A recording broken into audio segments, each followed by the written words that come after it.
What's going on, everybody? What's going on? What's going on? This will be your boy, Scotty by Nature TV. And yes, I will be on the screen. So don't you worry, because I will be on the screen. Hopefully, you guys can hear me. Let me know because I got something over my mic so it won't be what's the word I'm looking for?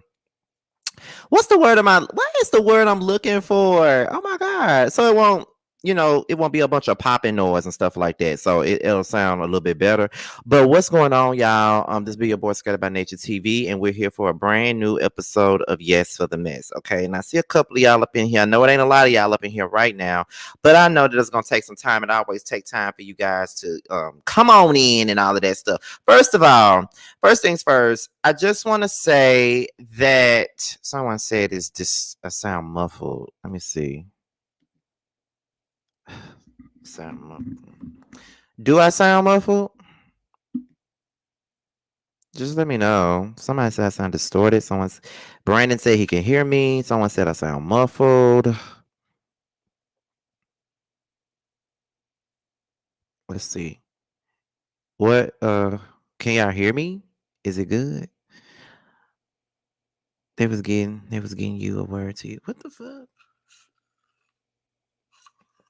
Oh, my bad. Anyway, so okay, anyway. So last night we did roast and review last night, and it was nearly 500 of y'all up in there last night, and overall we got like 4,000 views overall for roast and review. So thank you guys once again for tuning in. We really appreciate that. We was not expecting that many of y'all to be up in there, but we were in there. Y'all were in there and y'all were doing the damn thing. So shout out to you guys. Thank you guys for everything. Okay, first of all, first things first, I see my baby daddy up in here, Bando Kane. Um, I haven't even voted on that 106 and trap stuff, but I had to vote today. I had to vote today because I haven't done it since it started, but I damn sure voted today. And I most definitely voted for Bando. Okay, who I will be interviewing soon. I have not. I've reached out to him, but we haven't come up with a certain date yet to interview him, but it's definitely gonna happen. So most definitely. And Andrea, you're turning 40 tomorrow. I think you said tomorrow or today. I think you said tomorrow. Oh, it's tomorrow. So shout out to you, Andrea. Happy 40th birthday to you, most definitely.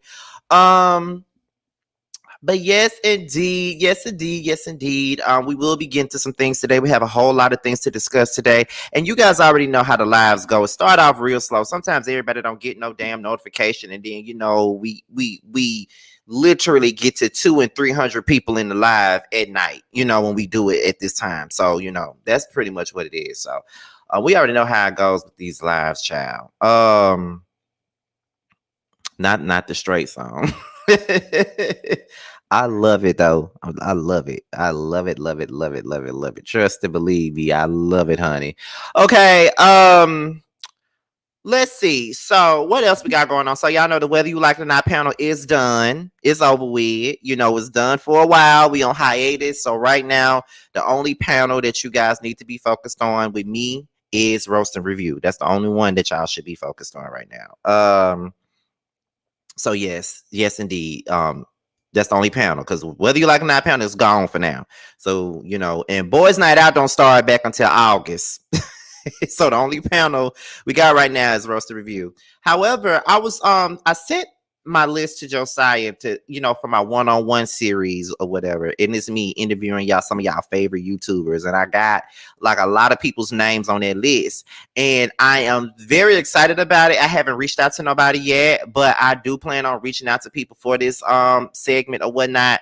But I really can't wait. It's some of y'all favorite YouTubers, it's some of y'all favorite big YouTubers, okay? And it's like 10 of them. So I'm trying to, see what I can do with that, see how that's gonna work out, because I'm ready. Okay, I'm ready.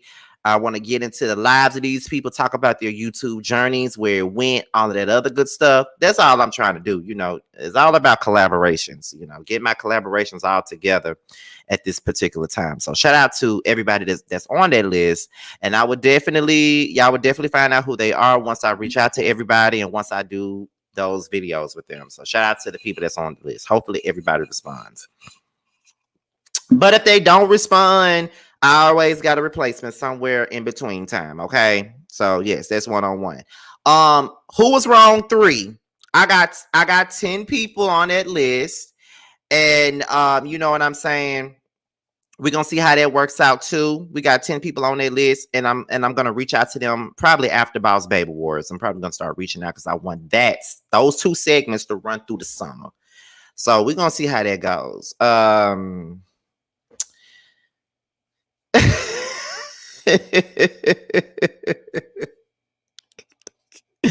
Listen, you guys, it'd be so funny to me when I see people who be talking trash about me on other people's platforms in their chats, then I see them in my chat.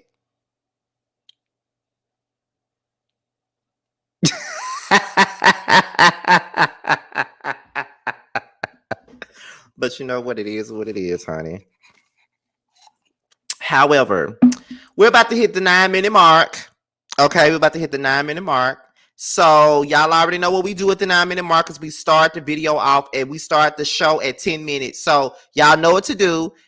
For the next minute, I need for this chat to be lit the F up. Y'all gotta light this chat up, okay? Y'all already know we gotta light this chat up. So go ahead and light it up as we get ready to get this show going. Go ahead and light this chat up. Then we're gonna go ahead and get the show started. We have 52 people so far. Like I said, the people are beginning to come in. You know what I mean? Like I said, I already know how these lives go. They're gonna come when they come. You know, we always wind up with at least 300 folks in our live chat every time we go live.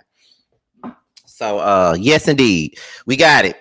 So make sure you guys are lighting this chat up. I don't need to see nothing but fire in the chat as we get this show going for today, because I know it ain't a lot of stuff. It's a lot of stuff that we got to discuss or whatnot. So, you know, we're gonna get into it.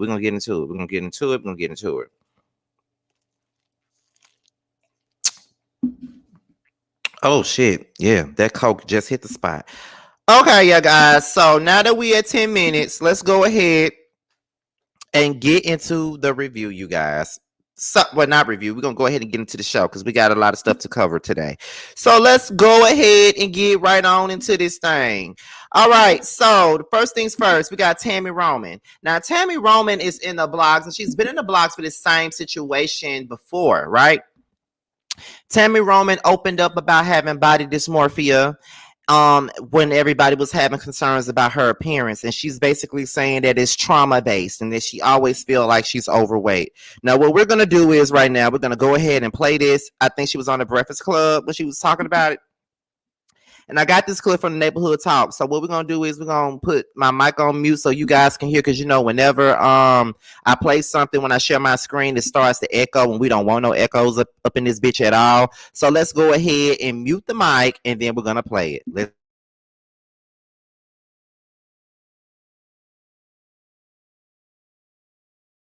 just make up their own stories, their own rumors. But me being on set, I'm like, no, she eats a lot. Yeah, I eat a lot.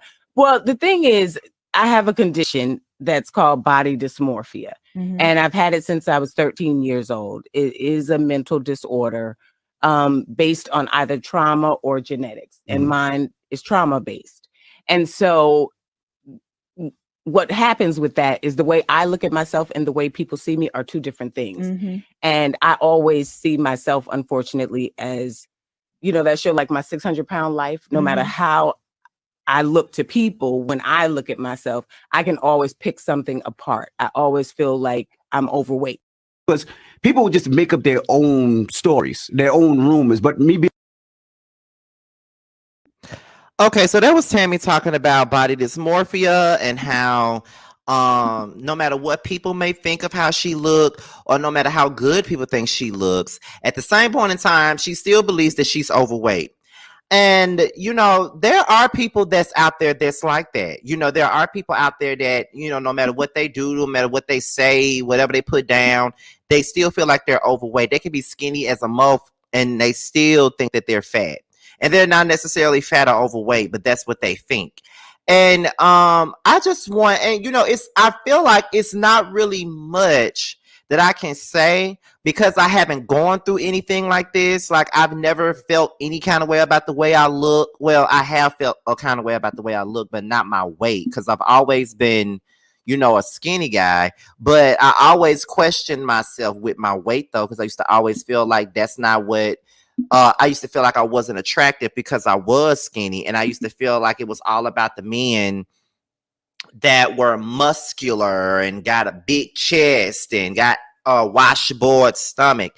And I'm sitting up here looking like sticks and bones up in this bitch. So I've always felt like, it was kind of like, okay, I'm not what a man desires.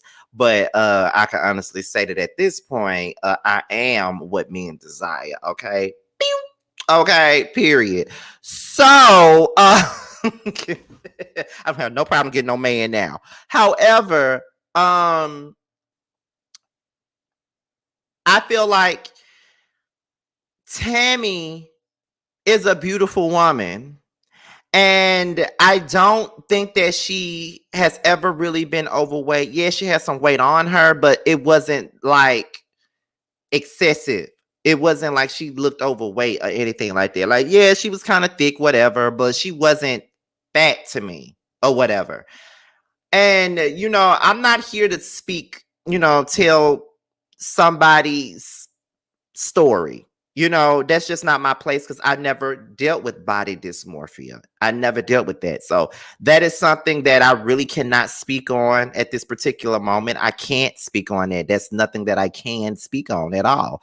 But at the same point in time, it's really difficult for me to listen to her say that about herself. You know what I mean? Like, it's very difficult because, somebody like Tammy, you would think that they would have like all the self-esteem in the world. They were always, they've been around the world. They're pretty, they're beautiful, but a lot of the times people's outsides may look cool, but on the inside they may look blue.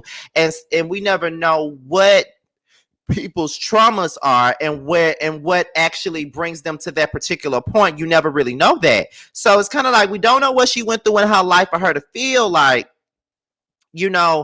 I need to do this to myself. I need to eat, then throw it up, or I need to wire my mouth shut, or I need to do this because I don't feel good. I feel like I'm overweight. I feel like I'm not at the right size or whatever. And it's kind of like when K Michelle first came out and was talking about when she got, the butt shots, and she was saying that she was always thick, always had a shape, but she wanted more, and she went out and effed herself up with those butt shots, and now she realizes that it really wasn't worth it. And sometimes we can be so hard on ourselves, and sometimes we can really put more strife upon ourselves by doing things to our, basically alienating our bodies and doing stuff to our bodies that we don't necessarily need to do. So it's kind of like, okay, what's the point of this? What's the real deal? What's the business of this? Like, why are we doing this? So it's kind of like, I don't know. Like, I do think that at the end of it all, it's really not up to us. We really need for Tammy to feel like she's the one that we like. I don't know what I'm trying to say. What I'm trying to say is, although we want Tammy to know how beautiful she is, it's really up to Tammy to really figure out her beauty and see what the rest of us see. But if she don't see it, then that's really all she wrote. You know what I mean? And I don't know. I do feel bad for Tammy when it comes down to her body dysmorphia, because I hate when people have image issues and stuff like that, and they feel like they are not worthy, or they feel like they don't look good, or they feel like this, or they feel like that. And I just hate that for her, because I never want nobody to feel bad about themselves. I've been in predicaments where I felt bad about myself. Like, there were some things that I didn't like about me. Like I said, I was always skinny all my life. So I always felt like, me being so skinny and thin, that meant that no nigga was gonna want me because it's all about the muscular dudes. And then I had a chip tooth that pushed me to go and get my teeth done and stuff like that. And I had my moments where I did not feel handsome and I did not feel, but I know that's not the same. That's not really the same thing as body dysmorphia, but that's something that I really cannot speak on because I never been through that. But I will say that my prayers and everything like that goes out to Tammy because I never want nobody to feel like that about themselves. It's never never a situation where I would want somebody to feel like that. Like, it's crazy, so my prayers go out to Tammy. Someone says, Scotty, do you think Hazel E has the same problem as Tammy? I definitely feel like she got the same problem as Tammy. Definitely feel like she got the same problem as Tammy. Definitely. I really do feel that way. So we're gonna move on to the very next story. Oops, too early. The very next story is Angela Yee. Now, y'all know Angela Yee. They've been in the blogs for some of the stuff that she said in regards to being a female host on the Breakfast Club. She's been under a microscope. People been dragging her ass as of late. And as of right now, I'm trying to find the actual audio where she did the interview when she talked about her issues with being a host on the show and how she would somehow some way get blamed for some of the things that Charlemagne would say and stuff like that. So a lot of people don't like Angela Yee. You feel what I'm saying? A lot of people don't like Angela Yee, and I don't really like Angela Yee either. I never really seen it for Angela Flee. For whatever reason, I never seen it for Angela Flee. I don't know why I haven't, but I just haven't. I never just seen it for her like that. Like, it's just something about Angela Yee that I just couldn't put my finger on. It was just something about her that I just did not like. You feel what I'm saying? I just don't know what it was, but I just didn't like her like that. I don't know what it was. And even though K. Michelle kind of, took her down a little bit, I kind of felt as though, like, girl, bye. Like, I felt like, in a sense, she deserved it. In a sense, like, she deserved what K. Michelle gave her, but I felt bad for her because she just sat there and let K. Michelle eat her ass up, eat her alive up there. So, but yeah, I'm trying to find it, y'all. I'm trying to find it real fast because a lot of people feel like Angela Yee is a victim. That's what a lot of people feeling like right about now. Yeah, I'm trying to find this shit. Am I too far? Did I go too far back? And I see a lot of y'all saying that right now. That Angela Yee is such a victim. Let me see. Where is it at, honey? Because I think DJ Envy responded and stuff like that. I think he responded as well to what she had to say as well, honey. Because the people was not feeling her. The people just wasn't feeling her, honey. They just wasn't. Like, they just felt like, she was full of shit.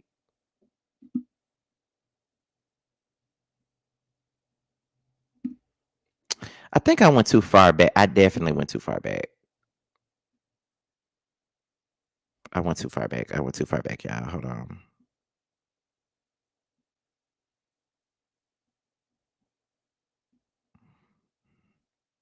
Let me see something here. Okay, so you were the lone woman. Okay, so this is what it is. She was on Tamron Hall, and this is what she had to say. Shout out to the 91 people that's in the chat. Let's get into it, y'all. Let me put my mic on mute.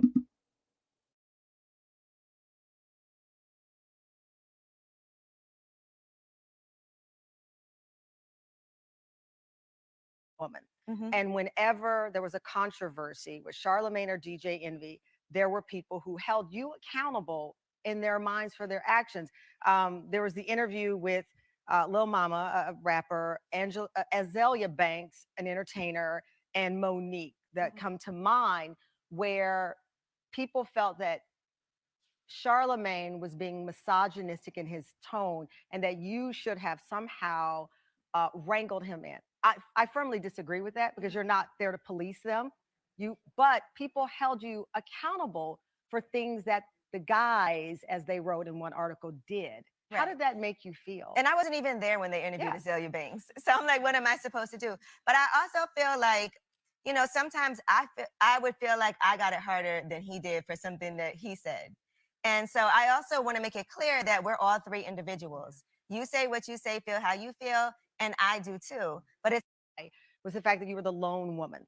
And whenever because people affiliate you with the whole group. Yeah. And that was part of why I really wanted to have my own show, because now what happens, I'm accountable for that. Yeah. But when you have three people with three differing opinions or three different viewpoints and completely different personalities, we're all individuals, but sometimes it's hard for people to separate that. I want to go back to the woman part of it, because you did hit on something, because you were the lone woman on this show with a lot of bravado, with a lot of edge, disruptive, and that's why millions of people love the show.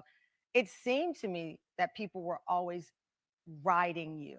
Yeah, and you know, I was the only woman who worked there too. I mean, when it came to producers, camera people, and it wasn't an easy room for me. I didn't know that. So I feel like I did need more like backup, you know, because even things that I felt as a woman, it is, you know, if somebody can't understand your point of view because they're not coming from where you come from. And so that was hard for me too, to be the only woman there with nobody to be like, check somebody, you know, you shouldn't have said, because people affiliate you with the whole, shouldn't have said that like that. It's just me. And there were times I did do that behind the scenes because, you know, we should be able to do that. That's part of what it is. I'm not always going to agree. But it's hard when nobody's like, you know what, she's right. Or let's all have a conversation about this. It's just kind of like you say what you say and then. Did you find yourself fighting for respect from the co-host, who I know respect you? But when you're the only woman in the room, and which blew me away just now, you're saying even in the production part of it. Yeah. You're there.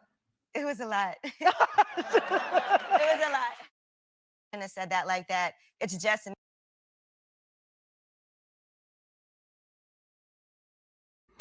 Okay, so that was what she said on Tamron Hall. Now, she received a lot of backlash from what she said. So right now I'm going to take this overlay off, and now I'm going to put her tweets up. So she took the Twitter because she wasn't here for the backlash. And she said, usually I don't go back and forth with people, but there's too much spinning in the room. Refer to the people in the studio, the producer, board ops, videographer, you know, and hosts. Yes, there are men. That doesn't mean that there aren't any amazing women who are execs, salespeople, interns, and in other departments. And I've said this on many occasions, that it can be hard when your viewpoint is different based on your experience. I didn't anticipate that this would cause such a firestorm. Everyone texted me, "Are you okay?" which I appreciate. And I know I don't normally take out the time to over-explain because it drags things out even more, but that's all. Okay, so that was that part. Now, I do know that DJ Envy did come out and say something. Like, I think he called cap on what Angela Yee said in her interview, and now I'm on the lookout for that now. Let me move this up a little bit so I can find it, because I know it's somewhere up in here. Yeah, I'm just waiting to see what you guys are saying as I pull it up, because yeah, she got a lot of backlash from her comments on there. A lot of people spoke on that. Okay, so DJ Envy calls cap on Angela Yee's Tamron Hall interview and says that multiple women work behind the scenes, and it's not true that she was the lone woman. Charlamagne refused to speak on it at all. So let's get into that. Let's listen in on that. Shout out to the 100 people that's in the chat.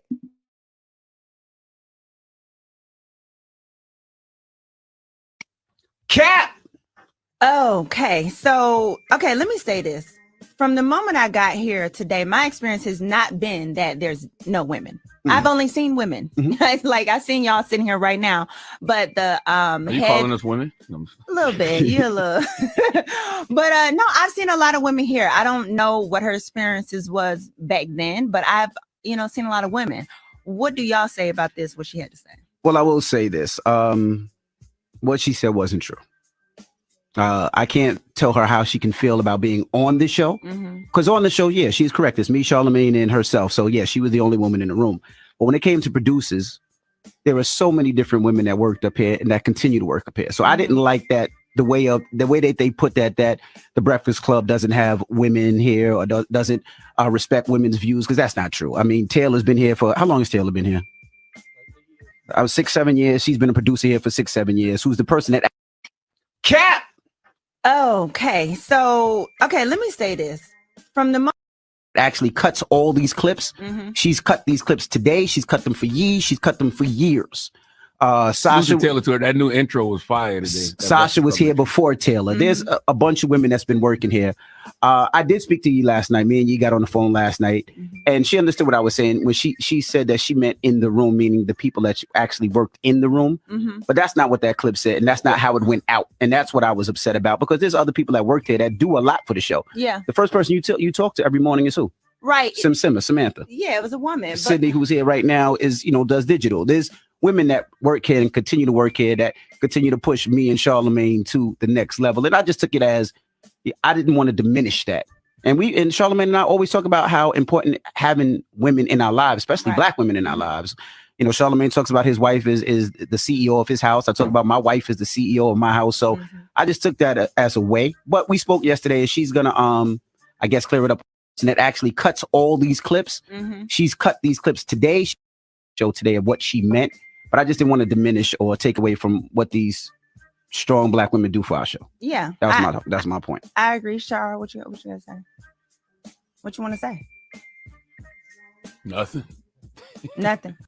Show today of what she meant. I feel like I got it harder than he did for something that he said.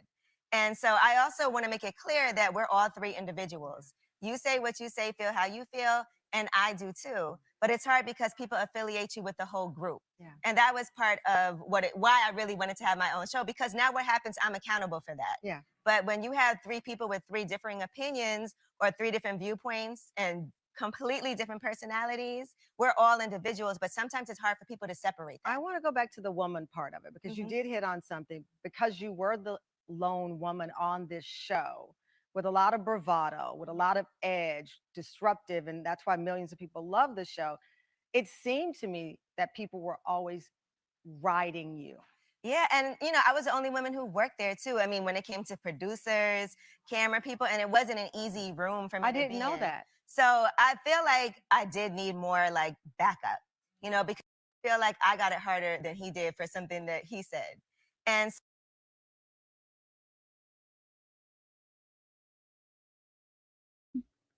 Okay, so that was the Angela Yee story.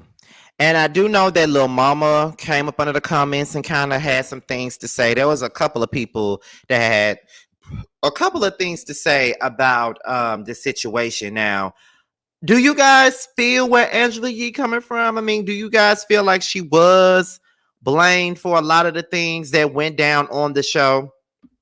A lot of the things that were said, a lot of the things that, Charlamagne or Envy may have said, and she got the brunt of it. She got drugged for what they said. Do you guys agree with that? Or do you guys think that Angela Yee is just sitting up here playing the victim? You know what I mean? Let's see. I always wondered why Yee was the only woman working there too. Maybe they had an extra female co-host. Angela has been proven a liar. Gucci, Mean Girl, not Keisha Cole, K. Michelle, and Lil Mama, and she had the habit of dating the guests. She needs to worry about her lackluster show. It is hard to have empathy for her. Yeah. Oh, why y'all ain't got no empathy for this child? Yes, I do for some things, but not all. They know that she was talking about the room. Okay. Angela has said some problematic things too. Okay. She's trying to rewrite history. Nice try, boo. It seemed like the general consensus is, bitch, you a goddamn lie. Stop lying. Stop telling your lies, because we not listening. That's what that sounds like. That sounds like you lying. We don't want to hear nothing you got to say, so move on. That's what that sound like, child. That's what that's giving. That's what it's giving me. It's giving me, I don't want to hear what Angela Yee got to say. She full of shit. That's what it sounds like to me. And y'all not trying to hear nothing that Angela Yee is saying. Y'all are not trying to sympathize with Angela Yee. Y'all saying that she trying to rewrite history and everything under the sun. So it's like there is no sympathy for Miss Angela Yee. It's just not no sympathy for Angela Yee. Okay, let's see. I think she was meek and timid, but I can see how females would blame her for their stuff, especially if she didn't step in and say anything. Okay. Prophet said, I mean, there may be some truth to that. I didn't watch it personally, but from the clip of K. Michelle going in on her, Angela Fleet said she wasn't present when Kay was talking about, but Kay still went in. Angela Yee absolutely was present when Uncle Murder and what's his name, Mano, was talking about her. She was definitely there because she's the one who brought up the situation. She's the one that brought up the situation with what they said at the end of the interview. That's why Kay got so mad.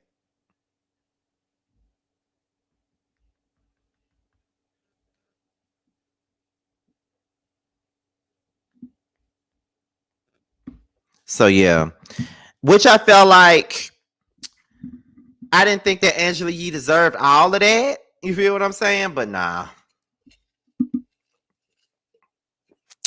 And I think Porsha is trying hard on the Breakfast Club because leave it to Porsha, she would be singing the same tune as Angela if things go sideways. Angela co-signed a lot of Charlamagne's nonsense. Her problem was when Gucci called her a B and Charlamagne didn't defend her. That's why I lost a lot of respect for her. She let K. Michelle check the F out of her. Oh, word. Miss Flea a liar too? Well, she deserves it all then. Oh my God. Angela also had a hand in banning people as well. It wasn't just envy. Yeah, because I know K. Michelle was banned from the Breakfast Club. I hopefully she can come back when this new album drops, child, because she need to go somewhere to promote it, honey. Okay. Someone said Porsha doesn't need to be on the Breakfast Club. I think that Just Hilarious was really good for that. I think Just Hilarious was very good for that show. I really believe that. I think that she would have done a good job with what she got. So I don't know. I think Just Hilarious would have did a good job. That's just my opinion. I think that she would have did well. Let's move on to the very next story because I don't want to stay too much on Angela Yee. Let's talk about Debra Lee. Okay, now Debra Lee came out and spilled some tea on her own damn self. Okay, now Debra Lee came out and said that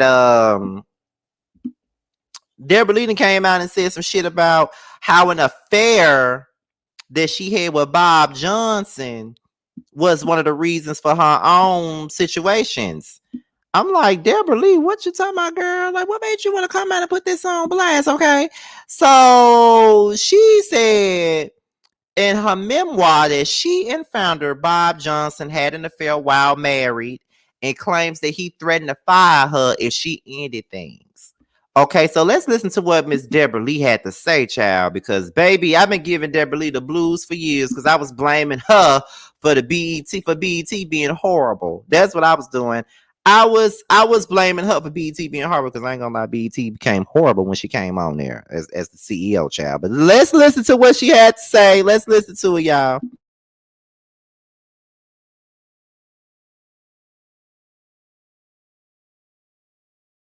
Well, I wanted to tell that story because the power dynamics are so important in a relationship, and especially if you're having a relationship with someone you work for. Right. And we all know the potential pitfalls.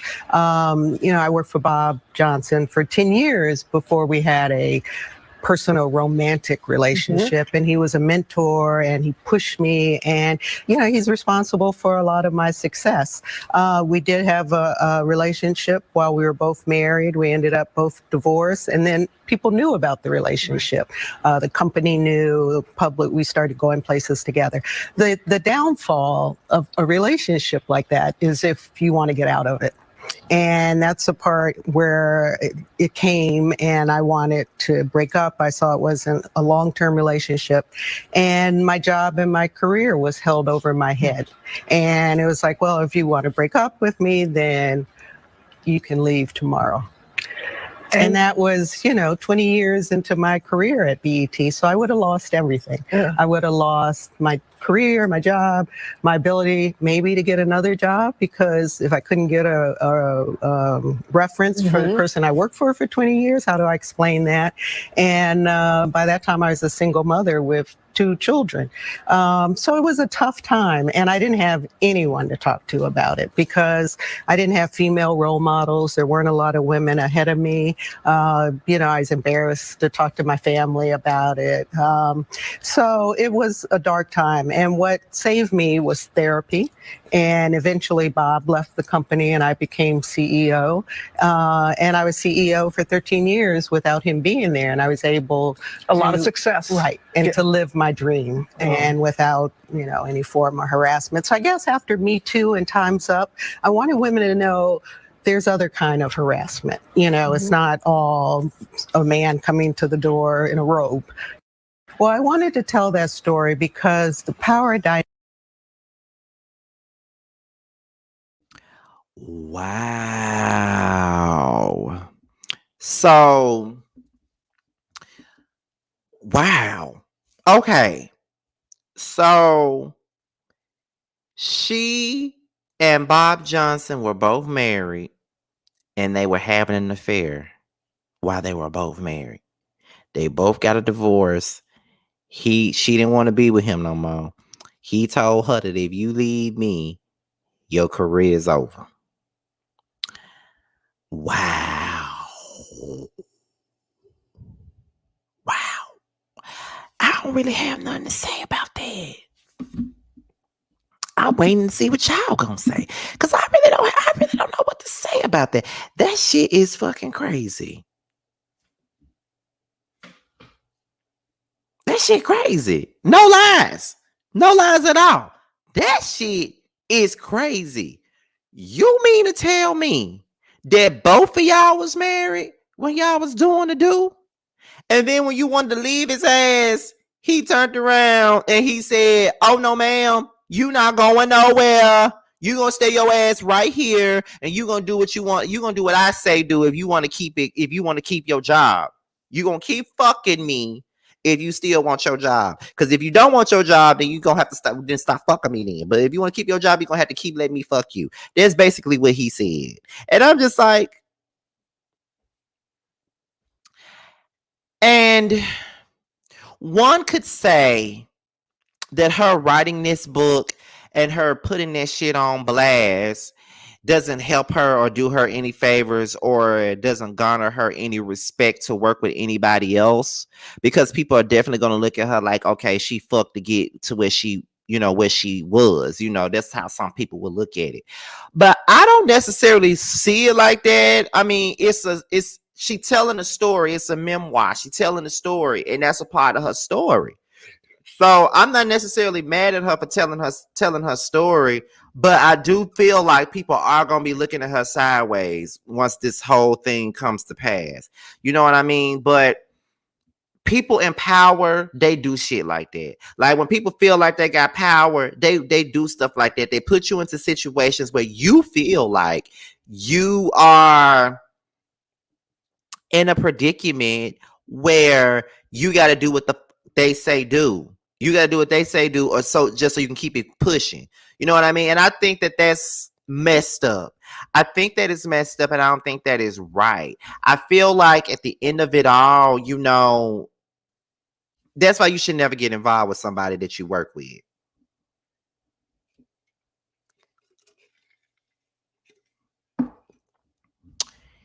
Even though I had a rendezvous with somebody that I worked with. But neither one of us was in a position of power. So let me just say that. But yeah. So I don't know. I don't know. I don't know. But it's a memoir. I mean, and that's what people do when they write a book about their life. Like they tell everything in there. And it's like, that's just like doing a biopic on your life. Like there's some things that you put in a biopic that you probably would never want nobody to know. But if you telling the truth, your whole truth and nothing but the truth, then you're going to put everything up in there. So I'm not necessarily mad or pissed off about it. I'm just shocked because I never knew that she was sleeping with him. Like, I never would have known it. Never would have thought that. But I didn't want to think about Bob Johnson and Debra Lee having sex. Like, I just felt like, never want to think about y'all doing that. That's how I felt about it. So, I don't know, y'all. But, baby. Okay, baby. That was a whole lot to be taken in, honey. Because, like, who the fuck thought, child? Who the fuck would have thought that? But like I said, I'm not here to I'm not here to judge. I mean, cause sometimes if you mess with, cause a lot of the times you get this thing where if you mess with somebody at the job, that means you mess with them to get to the next level. Sometimes you just want to mess with them. Sometimes you just want to fuck somebody that you work with. Sometimes that just might be fine as a motherfucker. You just want to get you some and keep it moving. But that's what I did when I was working with this person. They don't work with me no more. But when we were working together, we were screwing every other night, and we would come to work like nothing was going on, and nobody seen it. Nobody knew nothing about it. Like, child, he'll be like every other night, he'll be right over there after I get done doing my content. He'll be right over there in my bed or whatever when I got done with my content, or he'll be getting ready to I'll get off live when I hear him knocking on the door. I'll be like, okay, y'all, thank you guys for watching, talk to you guys later. Let his ass in, and we do what we do. I send his ass on about his merry little way. The next morning we at work, and we like, what's going on, bro? What's going on? What's going on, bro? What's going on? Don't nobody know shit. Don't nobody know shit. And it was so funny, child. It was hilarious. That's why every time, like it like one of them nights that he'll come by here and we'll smash and he'll go home. And I knew he had to work the very next day. I drive to work just like this. Did anybody see ya coming to my house last night? When I got your message in my beeper that you want to do everything you like. All right. Like being in the same room with you and your co-worker, the fact that they don't know, it really turns me on. There never gets in a million years that we got this thing going on.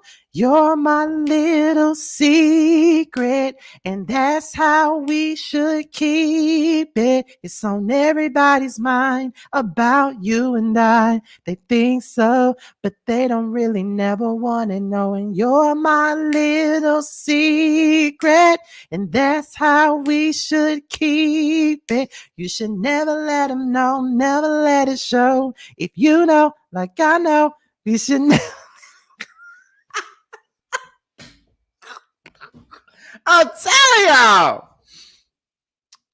y'all, I'll be at work. We'll be standing there talking, and I'll be like, if anybody knew that it was you in your house that I was creeping to all the time, I'd probably still do it.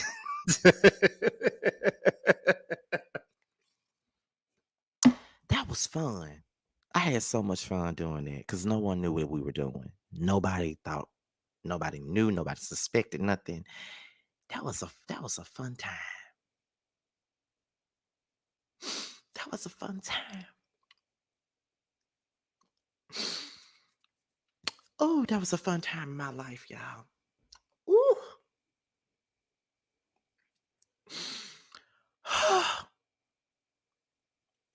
Fun time. Anyway, that's all.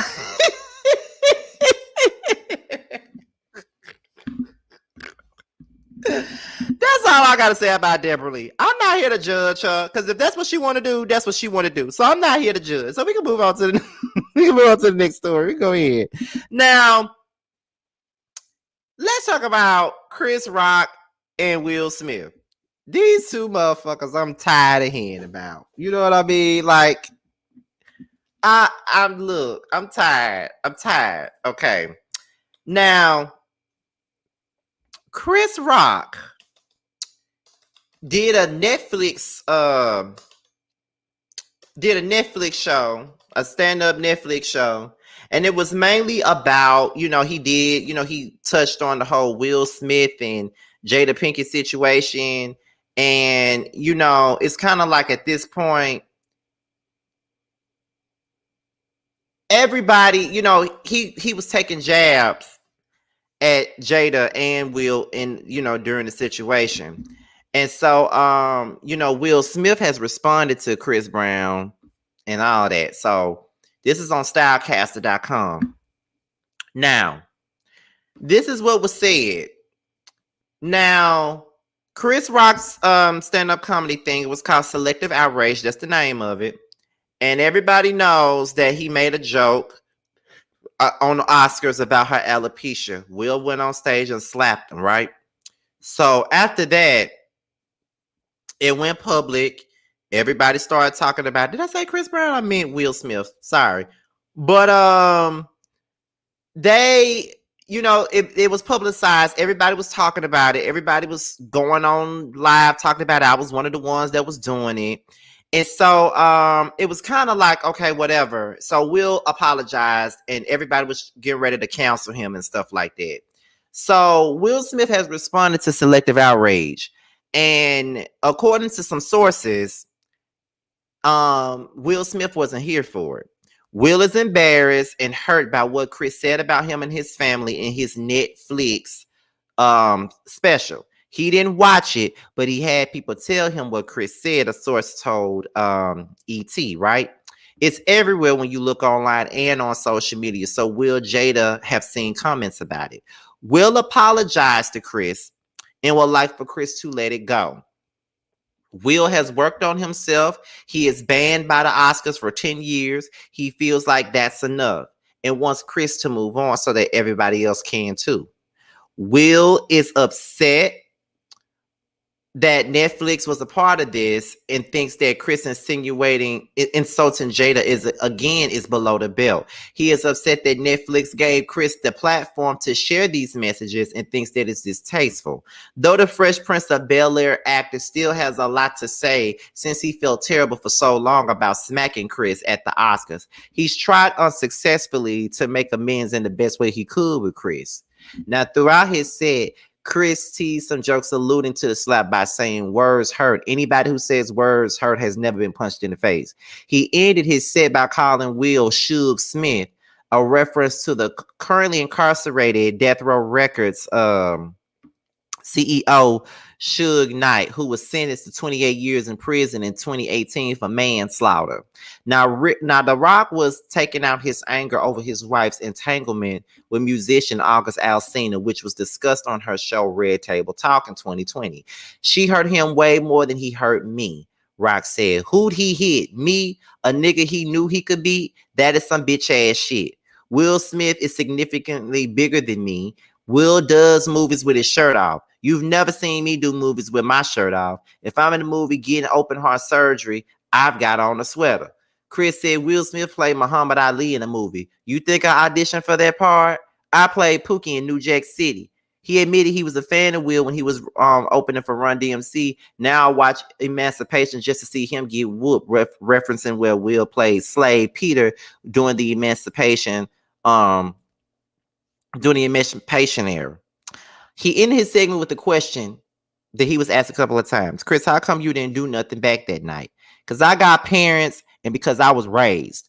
You know what my parents told me? Don't fight in front of white people. The source also added that Chris was ready to move on after the Netflix special. He said everything he wanted to say. It was funny, self-depreciating, and thought-provoking. Another source told people that Will is relying on his family for support. Family is important to him, and Will leaned on them in the aftermath of the incident. And the source says it all has helped him look inside and mature. He is better, but still remorseful. The source continued, Will listen to those who tried to help him and feels that he can become a better person. A source also told Page 6 that the comedian still hasn't accepted an apology yet. Will did call Chris last year after the Oscars, but Chris didn't pick up and they haven't spoken since. Chris was open for a call until Will made his public apologies and then all those Red Talk table discussions. Will's 2 public apologies were all about saving his own reputation, the source told the site. Okay, Will has not apologized to Chris in person and Chris isn't expecting it. The source said the comedy set was closure for Chris. He wanted to do that in a safe space. In his apology video released in July of 2022, he said his title, It's Been a Minute. Will revealed that he reached out to Chris, who rejected his request to talk. because he's just not ready yet. I'm here whenever you're ready to talk, he said in the message towards the Madagascar voice actor. I've reached out to Chris. The message that came back is that he's not ready to talk, and when he is, he will reach out. Will said that Will said, so I would say to you, Chris, I apologize to you. My behavior was unacceptable, and I'm here whenever you're ready to talk. He also confessed that he didn't realize how many people will be hurt by his actions. I saw in an interview that his mother did. That's one of the things about that moment that I didn't realize. I wasn't thinking, but how many people got hurt in that moment. So I want to apologize to Chris's mother as well. I want to apologize to Chris's family, specifically Tony Rock. We had a great relationship. Tony Rock was my man, and that's probably irreparable. Will ended the video by also stating, by telling viewers that he spent the past 3 months since the Oscars replaying the moment with Chris in his mind. I spent the last 3 months replaying and understanding the complexities and nuisance of what happened. He said, I'm not going to try to unpack all of that right now, but I can say to you, there was no part of me that thought that this was the right way to behave in that moment. As a result from the snap, the Academy has banned Will for 10 years, and it's been a tradition for the winners of the previous year to present their awards to their successors, but he would not have this honor. In an open letter, the Academy announced that the board has decided for a period of 10 years from April the 8th, 2020, Mr. Smith shall not be permitted to attend any Academy activities or programming in person or virtually, but not limited to the Academy Awards.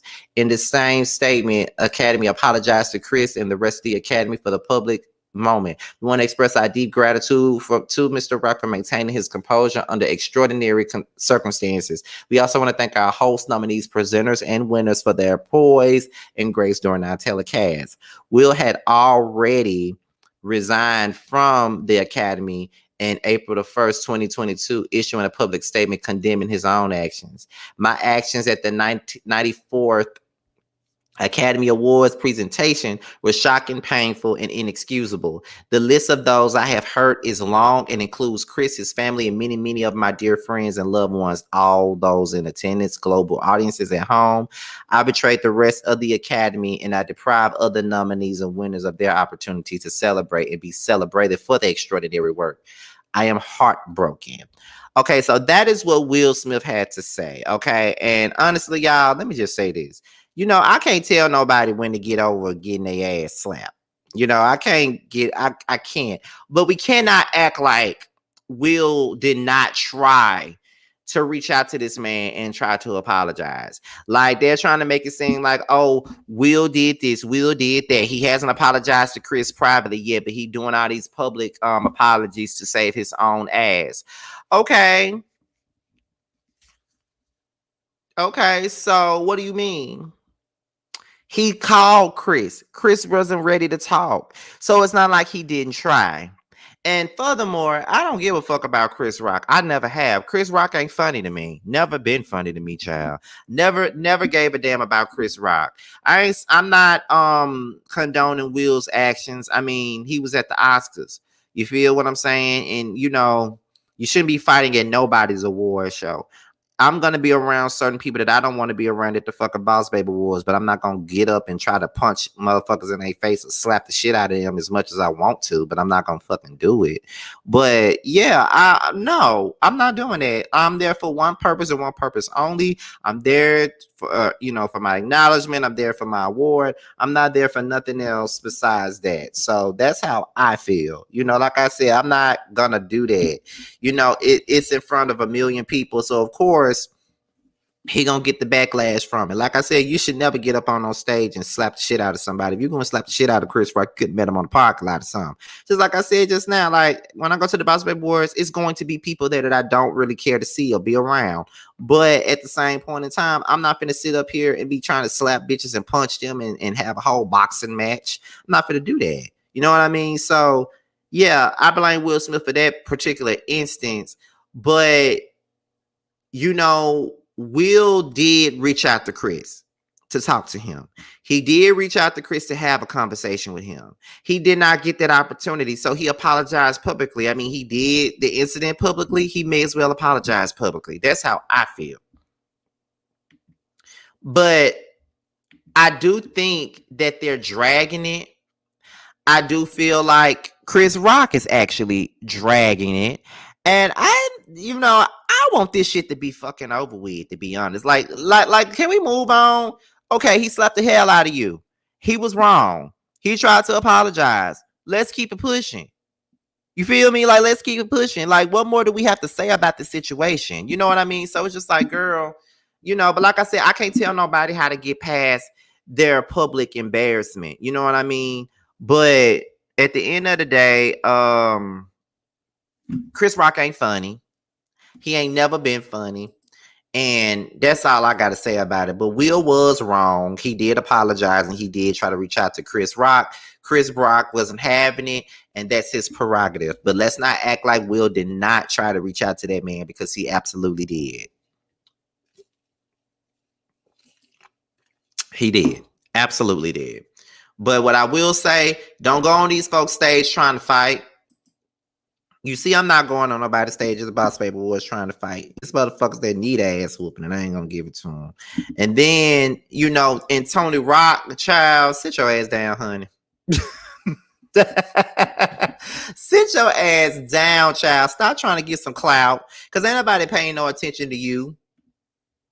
But anyway, let's move on to the next topic, and that is Miss Porsha Williams, honey. Now, Porsha Williams is on the Breakfast Club this week. You know what I mean? She is co-hosting, one of the co-hosts this week. And she decided to speak on Tamron Hall and talk about how she felt about Tamron Hall and the way that she was, quote unquote, treated when she was on the show doing an interview with Tamron Hall. So y'all know what I got to do. Y'all know what I got to do. I got to put this on mute so you guys can hear it. So let's listen.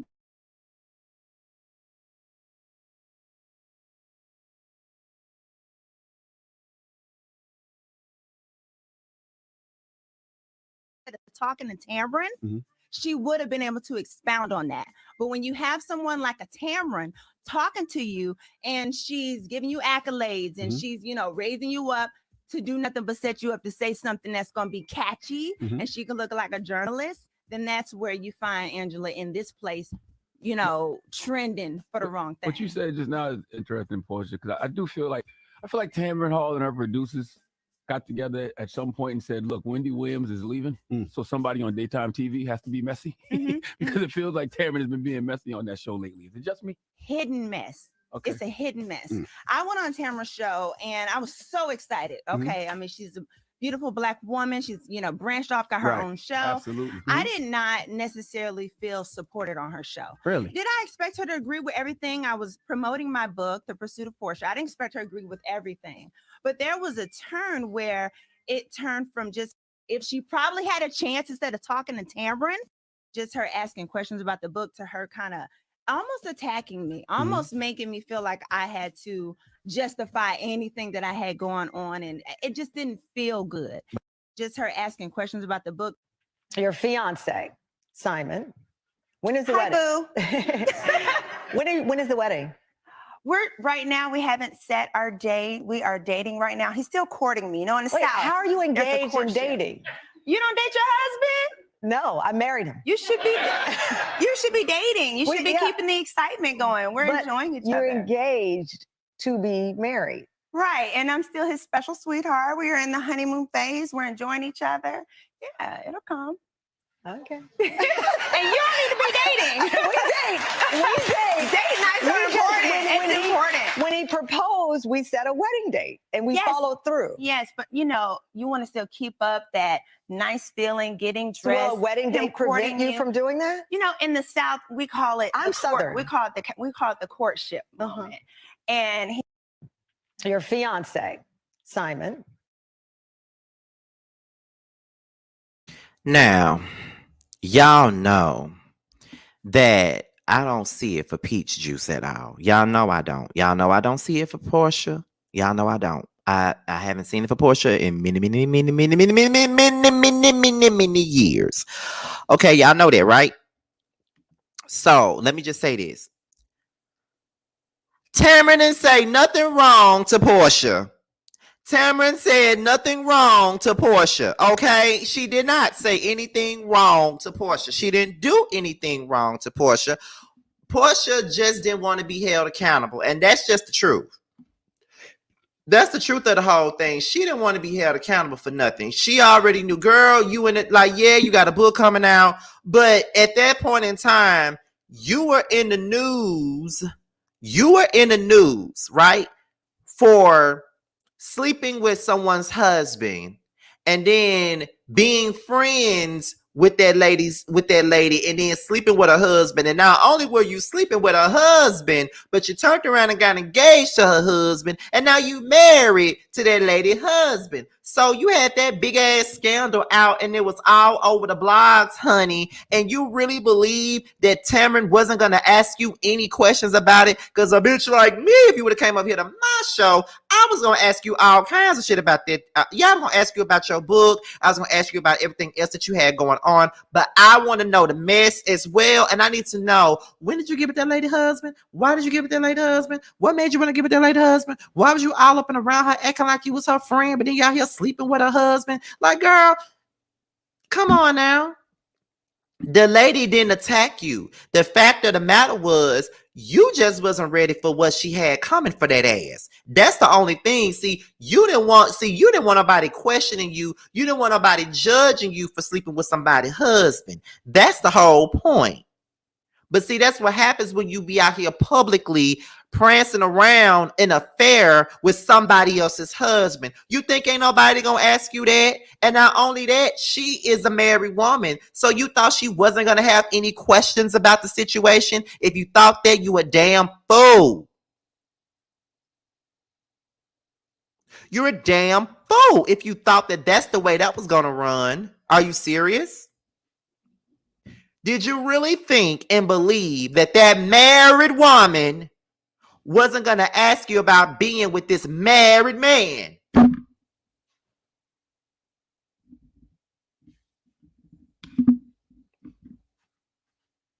You got to be serious here. You got to be serious here. She didn't attack you at all. Because listen, if that was Wendy Williams, now that's who would attack that ass. You better be glad Wendy Williams was sick and laying in the bed and couldn't do nothing. Because if Wendy Williams was out here and Wendy Williams would be able to do what she got to do, that's who would have been asking you all kinds of questions. So you better be glad that it was Tamron and not Wendy Williams. You better be glad that it was Tamron and not Wendy Williams. Be glad you ain't go to none of these damn bloggers with this shit. Because, baby, if you would have came up here to Scotty by Nature TV, which I know you would never come, you would have got a question about the shit, too. Over here, you definitely would have got a question for it. Like, I'm not, y'all know how I do interviews. I sit up here and I give people a chance. You feel what I mean? Like, I ask them about their real life and what they got going on and all that other stuff. But then I'm going to get to the mess. I'm going to get to the questions that everybody need the answers to. And when you go to an interview, and you out here messing around with a married man, do you really believe that they're not going to ask you anything about it? You got to be kidding me. Hey, Janika. You got to be kidding me. Like I said, you lucky it was Tamron and not Wendy Williams. Because that's who would have ate your ass up, Wendy Williams. If you looking for somebody to eat your ass up, that's who would have ate your ass up, honey. Wendy Williams would have ate your ass up for sleeping with somebody else's husband. If you would have just closed your legs to marry men, then you wouldn't have nobody ask you all them hard ass questions. Like, girl, didn't you say that you was in a world of journalism in the season? What season was that? Season 9 reunion of the Real Housewives of Atlanta. Didn't you say you was in a world of journalism and all this other stuff? So if you're in the world of journalism, then you must know that they're going to ask all the hard questions. They're going to ask all the questions that you don't necessarily probably don't really want to answer. They're going to ask you those questions. And you got to be ready for the get down. They're going to ask you those. You were in a high profile relationship with somebody else's man, girl. Do you really believe that they were going to let you sit there and get away with that and not ask you any questions? That shit that Tamron did to you was fucking child's play compared to the shit that Wendy Williams would have did to you. And that's just the truth.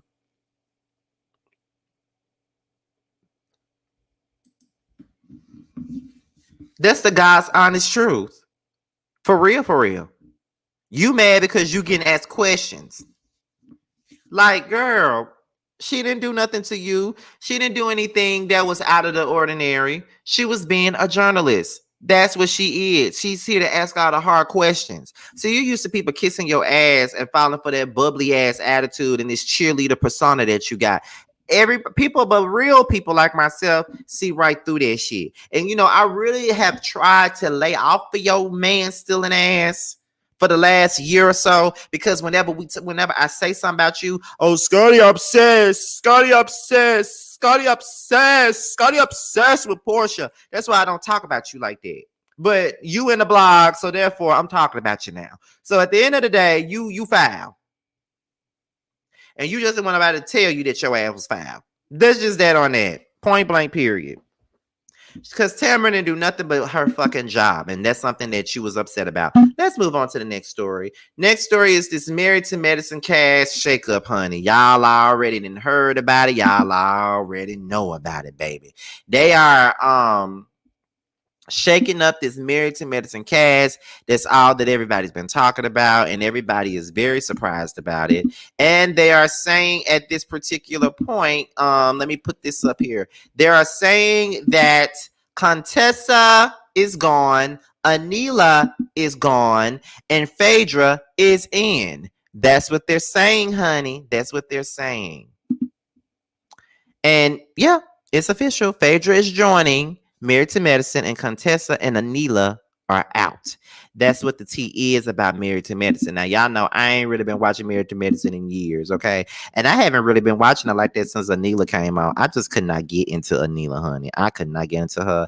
I just never liked her. And I felt like she was somebody that was there to replace Mariah. Her life was way too close to hers and whatever. But that's not the only cash shakeup that they got going on. They also got a cash shakeup with Dr. Greg. And y'all know Dr. G is Quad's ex-husband. Okay, y'all do know that.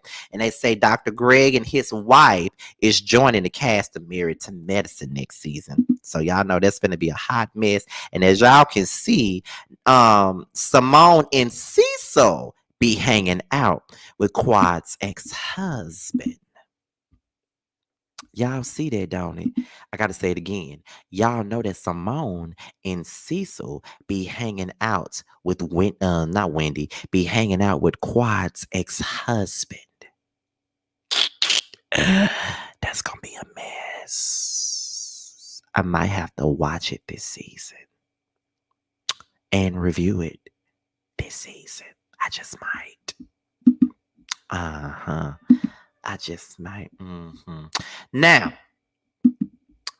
let's see what else is going on. I think they both put out statements in regards to the shakeup. And what I mean by they both put out statements, I'm talking about what's her name? Contessa and Anila. I think they both put out statements. So let me go to the Peach Report and see if they got the statement, because somebody got the damn statement, child. Somebody got the statement. You can't tell me they don't. Somebody got the statement. That's the wrong thing, honey. Wrong thing. The Peach Report have it here. They have every damn thing else. Why is this popping up? I didn't ask for this. Okay. Child. See, this is why I don't like to do anything with Instagram on my computer, because it be pissing me off. Okay, there we go. She ain't got the she don't have the what is it? She don't have the statements that was made. Let me go to All True Tea. Shout out to Mo from All True Tea, because a lot of the time she be on it. So let's see what she got, because I think she got it. We're going to get into that in just a second, you guys. We're about to handle this real quick. Let's see. What's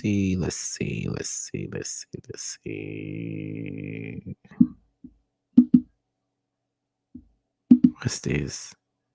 That's not it. That's from Vanderpump Rules. Okay, anyway, because I don't see no statements, but there was a statement that was put out there. Let me look it up. But anyway, from what I was told, from what I saw earlier, they said that Contessa said that she left the show on her own accord because she didn't like how they wasn't necessarily they wasn't showing her as a doctor. They was only showing all the mess, and you know, it was all about the mess and the drama, not about her being a doctor. They wasn't really focusing anything on her career, anything like that. So she decided to move forward. Anila, she claims that she also left the show on her own accord. I don't believe that. I think they fired Anila ass because she needed to be fired. But my thing with Phaedra is they say Phaedra got a doctor boyfriend now, child, and that's why they're trying to put her on Married to Medicine. And I know a lot of people are very excited about Phaedra being on the show. But what I gotta say is I really don't see the hype with Phaedra. I don't see the hype. I don't know why everybody wants Phaedra to be back on TV. Everybody make it seem like Phaedra is just so damn entertaining. And I would never understand why. And I'm just being real. I never understand why people make it seem like she's extra entertaining. I just don't see it. I really just don't see it at all. I mean, y'all be highly entertained by them rehearsed, written ass reads that somebody else wrote for her ass in the damn studio. Not in the studio, but in the damn confessionals. She lies so much and she's not honest about her life. And I don't want to see that. I ain't got time to be seeing her lying ass sitting on this screen lying about her whole damn life. That's all she do is sit up and lie. She fake. She make up lies about folks. She talk about, like, I can't.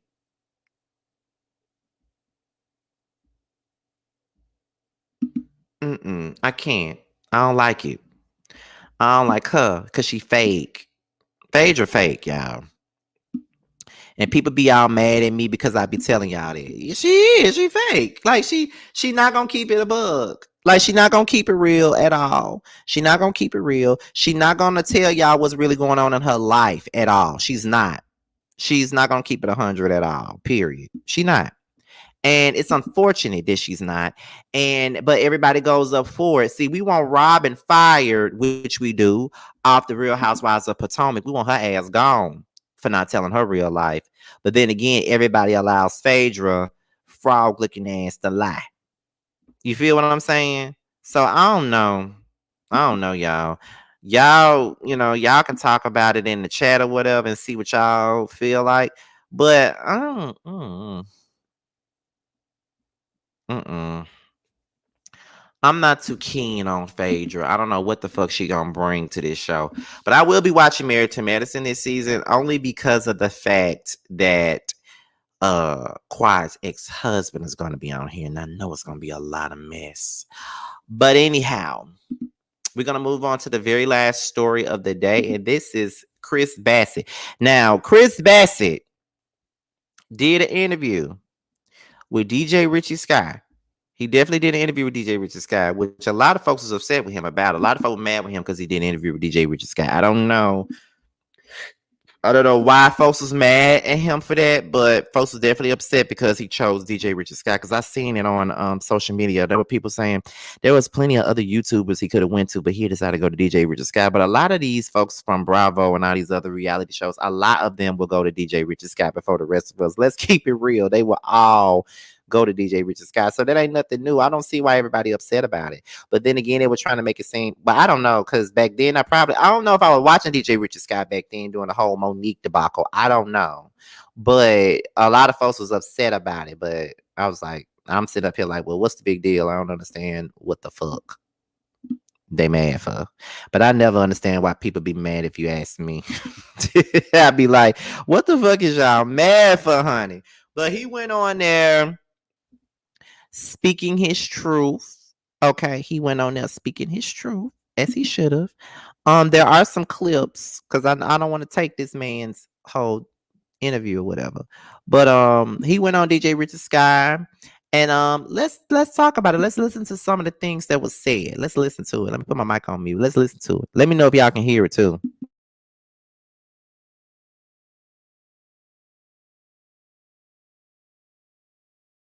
I got a very random anonymous DM in November from somebody. And again, we all get DMs from people and it's tough to decipher what's real, what's not. I did not believe this DM whatsoever. But it said that there was a producer on our show that paid money to Giselle and Ashley to say at the reunion that when I was in that room with Giselle, I grabbed my penis and that I actually said more to Ashley to try and get her to go to the hotel. Again, I didn't think anything of it. Leading up to the reunion, Giselle was doing several interviews to which she said, I'm not holding back. There's more to the story. I'm going to say everything. So now I'm starting to remember this DM and I start to have some concerns. So the day of the reunion, usually the husbands, we don't have a call time till like 2 or 3 or later, but the ladies are there like 6 a.m. I go down there in the morning. I meet with some executives. I show them this DM. I say, listen, I don't believe this. I don't want to believe this. I just want to make you aware because I'm concerned with some of the things that have been said leading up to the reunion. All of them assured me this is nothing. No way. There's no way this happened. We would have heard about this. Giselle loves the show too much. This cannot be real. I said, good. I'm glad you feel that way. Makes me feel better because I feel that way. And I really didn't think anything of it until we filmed the reunion. And I don't remember if they showed this or not. But as I'm talking to Giselle and trying to get her to explain what it actually was that I did, Ashley leans over and says, well, Giselle, was it maybe his posture or did he, like his body language? Did he say something? Pew, pew, pew, pew, pew, pew. Red flags. And then at the very end of my conversation with Giselle, when the husbands were out there, Candace and I both asked her point blank, well, you said in your interviews that you were going to say it all. Is there more? You had more to say, but you haven't said it. Is there anything more to say? And she sat there, she's like, I got nothing right now.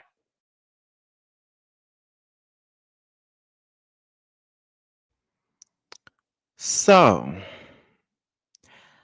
oh, that was a lot.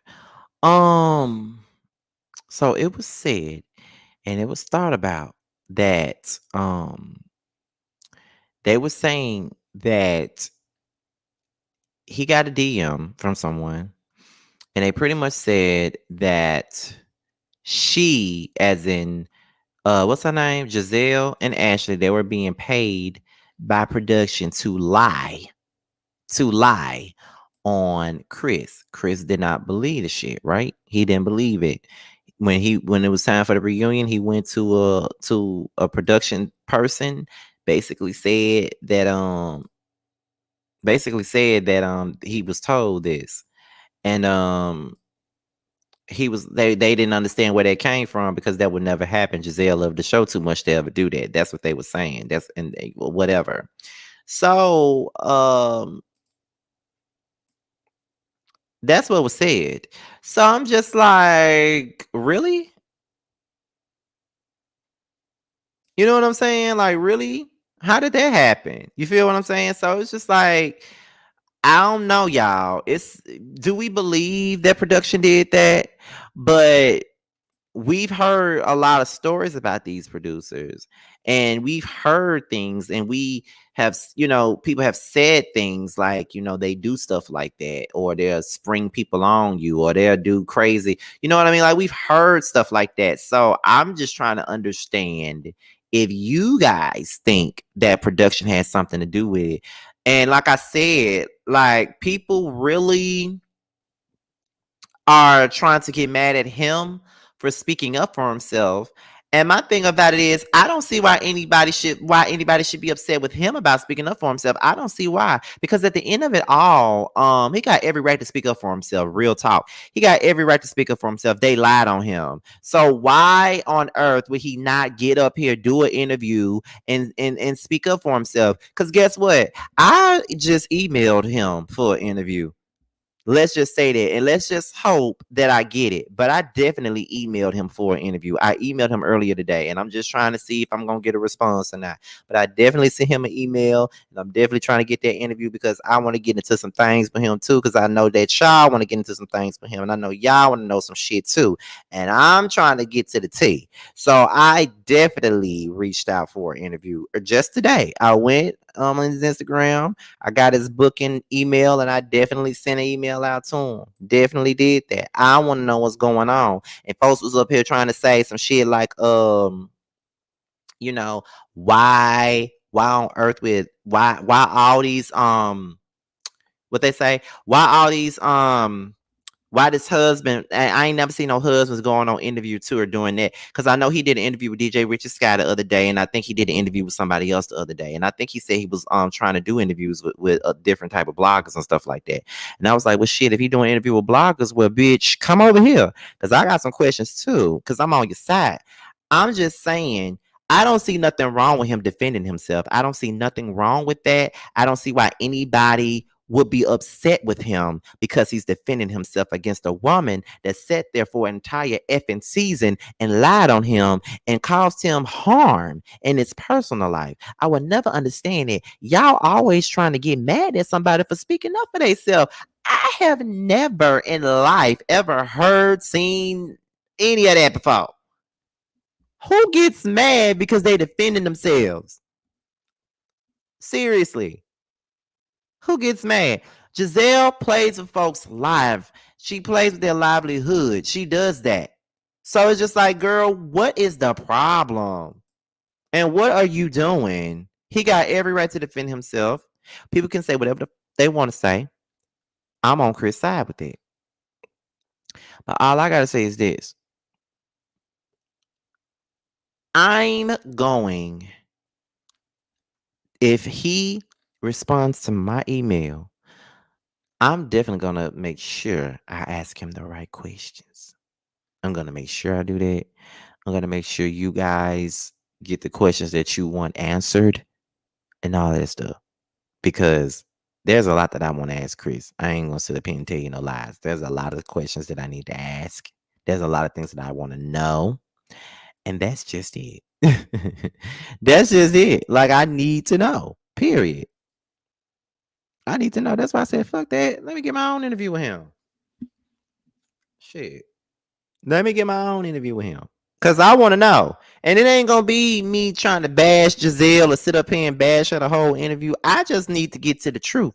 I need to know what was said. I need to know what was done. I need to know the behind the scenes tea. I need to know how he going to moving forward with these people. It's a lot that I need to know because he's singing like a canary right now. And I need to know.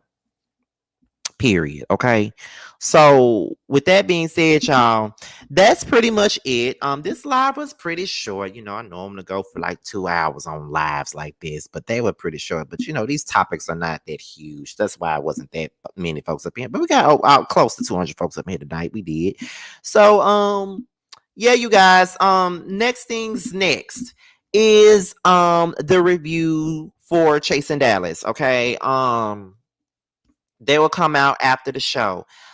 It will be me, Jamar, Josiah, T, and Tramel. We'll be doing the Chasing Dallas reviews. Next week, because I'll be out of town, T will be the one that's in charge. But this week, it'll be on my platform.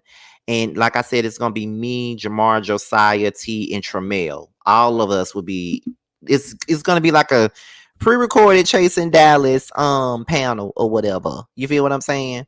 But that's what this is going to be. So make sure you guys in tomorrow night, right after the show. It's gonna be us 5. We're gonna be doing reviews for Chasing Dallas.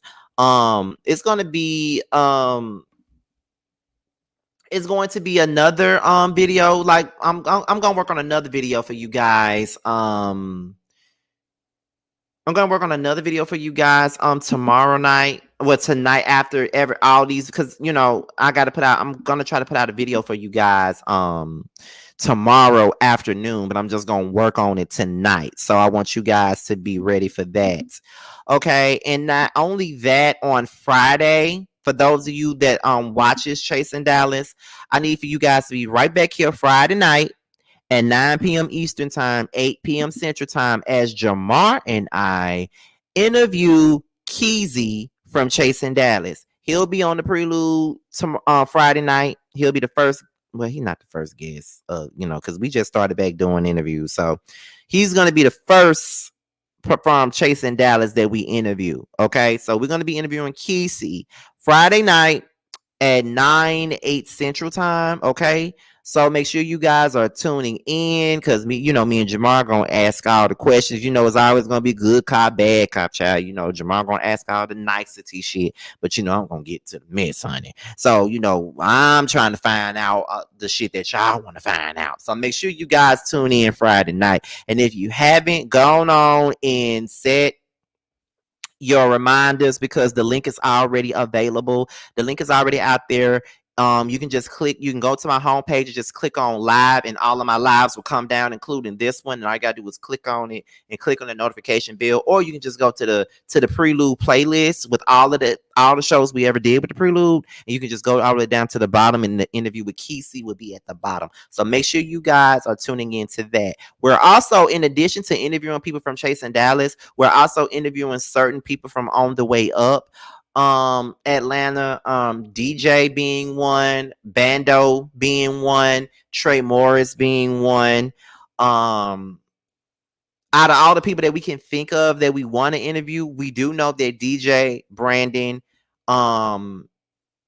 Trey Morris, and Phil the Prince are the main 4 that we're looking at. The only 2 that we've reached out to so far is DJ and Bando. But right about now, we haven't booked anybody yet. But right now, we're trying to interview pretty much the whole cast of Chasing Dallas this season, and just a couple of cast members from On the Way Up Atlanta. Pretty much, that's what we're doing. Hopefully, you guys. I know a lot of hopefully, you guys tune in for them On the Way Up interviews, child. But it is what it is. But make sure you guys tune in Friday for our interview with Kesey. With that being said, y'all, we up out of here. Thank you guys for watching as usual. Thank you guys for tuning in. With that being said, please make sure you guys are liking the video, sharing the video, commenting on the video. Be sure to subscribe and all that good stuff, and click on that notification bell so you can be notified whenever video drops. And if you want to follow me on any form of social media, my Twitter, my Instagram, and my TikTok will be down below. With that being said, you guys, your boys up out of here. I'm done. Make sure you guys are leaving blue hearts in the chat as this video ends. Rest in peace to Danita, and we're up out of here, y'all. Peace out. Bye, y'all.